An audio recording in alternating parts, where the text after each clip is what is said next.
Bonjour à tous, aujourd'hui on corrige la question 37 du concours Avenir 2022. On est sur des probabilités, des variables aléatoires. Pas évident, hein, en général.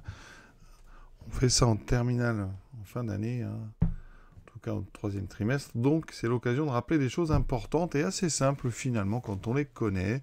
Donc on est ici sur une loi binomiale de paramètres n et 1 demi, hein, qu'on note comme ceci. Donc x suit la loi binomiale b, donc n 1 demi.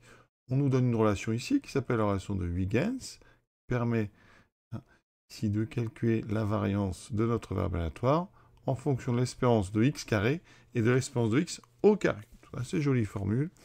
Et on vous demande l'espérance de x au carré. Donc, ce que je vais vous rappeler, c'est que une loi binomiale, donc quand x suit donc une loi binomiale de paramètres n et p, d'accord, eh bien l'espérance de x, quelque sorte la moyenne des valeurs, eh bien c'est n fois p.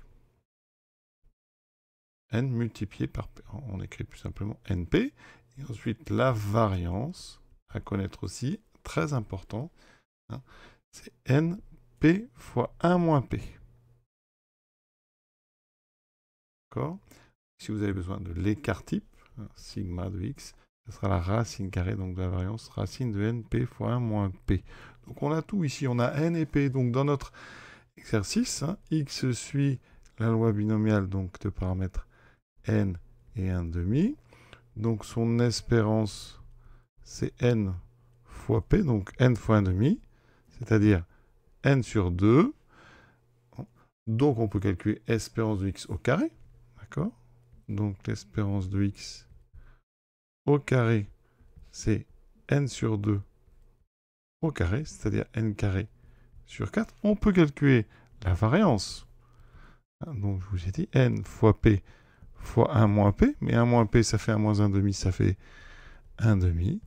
Donc ça me fait n fois 1 demi fois 1 demi. Donc n fois 1 quart, c'est n sur 4. D'accord?